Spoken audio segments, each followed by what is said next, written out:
우리 살림 가족들에게 주님의 평화가 가득하기를 기도합니다. 모두 더위를 잘 피해서 지내고 계시죠? 네. 주님께서 여러분들을 전염병, 더위, 산불이 모든 위험으로부터 지켜주시기를 바랍니다. 저는 이사를 또 하게 되었습니다. 학교에서 이제 학교 기숙사에서 바깥 아파트로 또 나가게 되었는데요. 이번 주 중에 이제 짐을 옮길 예정입니다. 유학을 시작한 이후로 제 의지와는 상관없이 매년 여름마다 이사를 다니게 되는 것 같아요. 여름마다 새로운 장소를 찾고 짐을 옮기고 한국에서 미국으로, 캘리포니아에서 오레곤으로, 또 오레곤 학교에서 또 새로운 아파트로 마치 연례 행사를 치르듯이 여름마다 거처를 옮기고 있습니다. 더구나 더위를 뚫고 짐을 싸고 푸는 일도 만만치는 않은 것 같습니다. 저 말고 다른 몇몇 살림 가족들께서도 최근에 이사도 하시고 여행도 하시고 이런 것으로 알고 있는데 삶의 자리를 계속 옮겨가는 일이 여러 가지를 생각해야 하고 또 많은 에너지를 필요로 한다는 걸 매년 느끼고 있습니다. 특히나 이사는 늘 사소한 것부터 큰 것들까지 많은 염려의 연속인 듯 합니다. 1년씩이긴 하지만 가끔 움직이는 내 삶의 변화를 통해서 정해진 곳 없이 떠도는 광야의 삶은 어떤 것이었을까 하고 상상해 봅니다. 때에 따라서 떠도는 생활은 자유와 창의적인 사고방식을 나타내는 긍정적인 의미로 사용되기도 합니다. 하지만 고정되어 있거나 안정적인 것 없는 인간 삶의 형태는 매 순간 불확실함을 경험하는 것이고 근심과 염려가 뒤따르는 일입니다.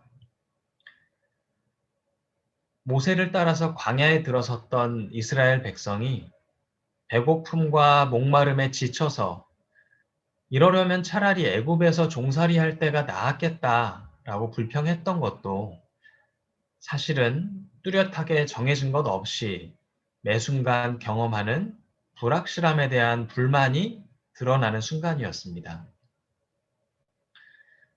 특히 광야 같은 삶이 자발적인 결정이 아니라 외부적 이유 때문에 밖으로 내몰렸기 때문에 생긴 것이라면 어떤 기분일까요?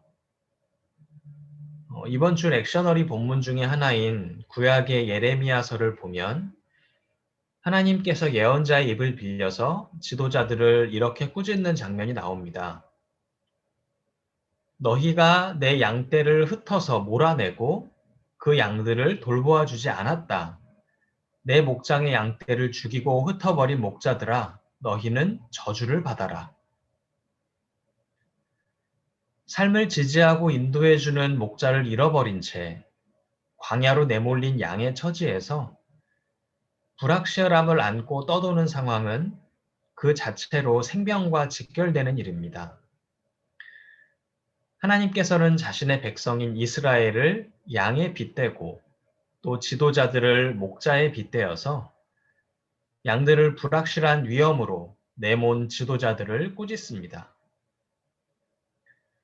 우리는 예언자의 말을 들을 때 하나님께서 이스라엘에게 원하시는 삶이 결코 계속 광야에서 떠도는 삶이 아니라 하나님 안에서 모이고 두려움과 무서움 없이 염려 없이 지내는 것임을 알 수 있습니다.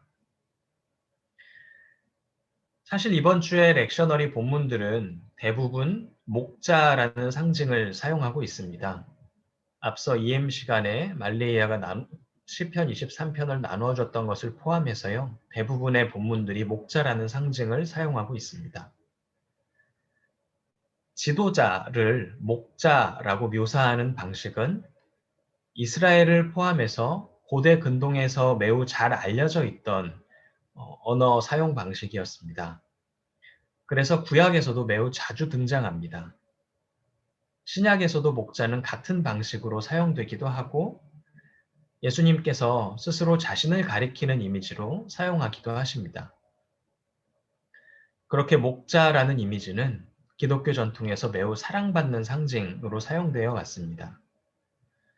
현재까지 남아있는 매우 오래전의 초대교회 벽화 그림에서도 목자의 형상이 등장하는 것을 보면 그리스도교 전통이 이 목자라는 상징을 매우 오랫동안 애용해왔고 즐겨 사용했다는 것을 우리가 알 수 있습니다.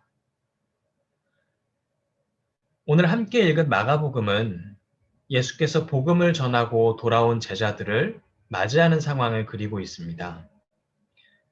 제자들은 2명씩 돌아다니면서 하나님 나라를 전하고 귀신을 내쫓고 병자들을 고치면서 경험한 수많은 일들을 예수님께 하나하나 말씀드렸습니다. 사람들이 일어서서 걷고 그 병이 낫는 것을 보면서 제자들이 얼마나 기분이 좋았을까요? 그래서 제자들이 얼마나 기쁘고 만족스러운 모습으로 예수님께 자신들의 경험을 이야기했을지 우리는 충분히 짐작해 볼 수 있습니다. 예수님께서는 제자들의 그 많은 이야기를 들으시고 많은 사람들을 대하며 밥 먹을 틈도 없이 복음을 전한 제자들이 제대로 쉬지조차 못했을 것이라는 것을 아셨습니다. 그래서 그들을 좀 조용한 곳에 가서 쉬도록 하십니다. 그런데 예수께서 행하신 일들과 또 제자들이 행했던 일들, 이 일행들의 소식은 이미 그 온 동네에 퍼져서 매우 큰 이슈가 되었던 듯합니다. 배를 타고 외딴 곳으로 자리를 옮기는 예수와 제자들의 일행을 본 사람들은 배가 어디로 향하는지 행선지를 미리 알아보고 그곳으로 서둘러서 달려가서 예수님보다 먼저 그곳에 도착합니다. 이 사람들이 얼마나 절박한 상황이었길래 예수님의 일행을 보자마자 어디로 가는지까지 유추해 가면서 그리 바삐 달려갔을까요? 오늘 마가복음 6장 34절은 이 사람들이 누구인지 이해할 수 있는 단서를 우리에게 제공합니다. 예수께서 큰 무리를 보시고 마치 목자 없는 양과 같아서 그들을 불쌍히 여기셨다라고 34절은 말하고 있습니다. 큰 무리라는 단어는 헬라어로 오클로스라고 표현되는데 한국의 신학자인 안병무 선생은 이 단어가 경계 밖으로 내몰린 이들, 억압당한 이들, 착취당하는 이들, 또 자기 목소리를 잃어버린 모든 사람들을 가리킨다고 설명합니다. 한국말로는 민중이라고 표현하지요. 로마와 유대 지도자들로부터 이중으로 통치를 당하고 경제적인 수탈을 당하고 또 개인적으로 병이 들어도 낫기 힘든 이스라엘 사람들의 상황은 그 자체로 그리 안정적인 것이 아니었습니다. 늘 위험과 불확실함에 노출되어 있는 상황이었던 것이죠. 이 큰 무리라는 단어와 함께 34절이 우리에게 알려주는 또 하나의 중요한 단어가 있습니다. 예수께서 그들을 불쌍히 여기셨다는 것입니다. 어떤 분들은 이 불쌍히 여기다에 사용된 헬라어의 원문의 의미를 제대로 살리려면 창자가 끊어지는 아픔이다 라고 바꾸어 말해야 한다고 표현하기도 합니다. 예수님의 마음은 단순히 안타까움이나 내가 무엇인가를 조금 더 가져서 나누고자 하는 제3자의 시선이 아니었습니다. 예수님의 마음은 그 무리의 고통을 자신의 고통으로 느끼는 긍휼이었고 연민이었습니다. 조금 더 가지고 좀 덜 가진 관계에서 생기는 수직적인 의미의 동정이 아니라 고통받는 사람들과 함께 고통받고 아파하는 커다란 연대의 사랑이었습니다. 그 마음으로 예수께서 무리를 대할 때 예수께서는 그들을 목자 없는 양, 지도자 없이 길을 잃어버린 백성으로 인식하신 것입니다. 그래서 예수께서는 그들을 가르치시고 먹이시고 또 병든 이들을 고쳐주셨습니다. 예수께서 바로 그들의 목자가 되어주신 것이지요. 로마의 통치자도 유대의 지도자도 또 경제적으로 부유한 이들도 아니라 그들의 자리에서 그들과 함께 울고 웃으며 그들을 가르치고 먹이고 병든 이들을 고쳐주신 예수께서 바로 그 큰 무리의 목자가 되어주신 것입니다. 잃은 양 한 마리를 애태우며 찾는 목자의 마음으로 길 잃은 작은 생명 하나까지도 소중히 여기고 함께 아파하는 모습이 바로 예수의 사랑이었습니다. 그렇게 예수의 연민은 단순히 추상적인 사랑이 아니라 고통의 자리에서 연대하고 함께 고난받고 그 상황을 또 바꾸어 나가는 가장 급진적인 형태의 사랑이었던 것입니다. 생각해보면 긍휼과 연민은 하나님께서 우리에게, 우리 모든 인간에게 자신을 드러내는 방식이기도 합니다. 우리와 같은 인간의 몸을 입고 우리 안에 오셨다는 고백이 바로 우리 모두를 향한 하나님의 지극한 긍휼과 연민이지요.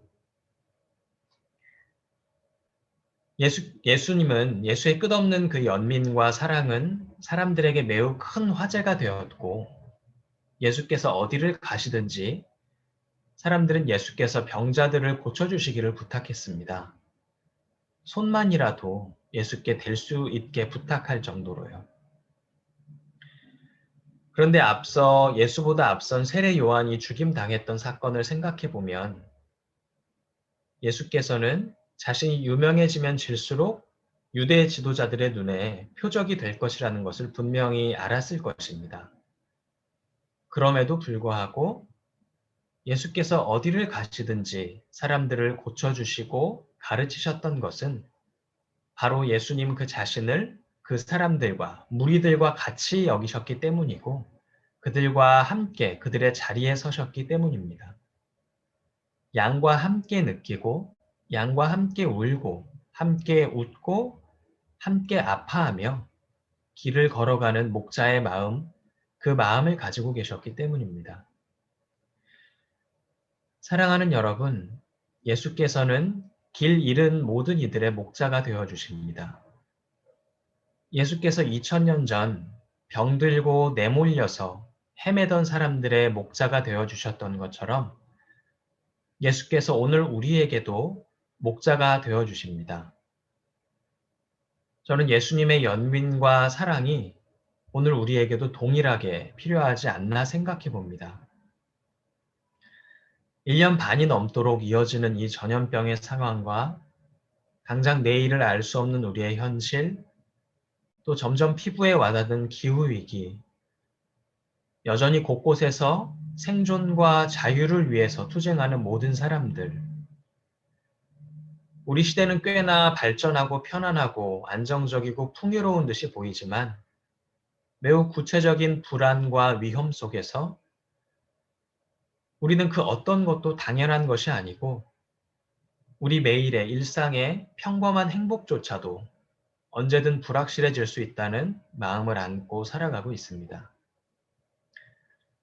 바라기는 예수께서 우리의 마음에 평화를 주셔서 이 풍랑과 같은 시간들을 헤쳐나갈 수 있게 해주시기를, 우리의 불안과 염려들 속에서 갈 길을 밝히 보여주시기를, 또 우리의 힘으로 어찌할 수 없는 고난들 속에서 우리와 함께 공감하고 아파하는 연민을 통해서 우리를 회복하시고 다시 일으키시기를 기도합니다. 주께서 우리의 목자가 되시고 누구보다 우리의 걱정과 염려를 잘 아십니다. 주께서 우리와 함께 슬퍼하고 아파하시며 우리가 일어서서 일상의 평화를 회복하시기를 주님은 바라고 계십니다. 사랑하는 산림교회 가족 여러분, 목자 되신 예수님의 사랑과 연민이 오늘 우리 삶 속에 가득해서 또 그 사랑이 우리의 삶을 통해 드러나기를 간절히 기도합니다. 함께 조용히 기도하겠습니다.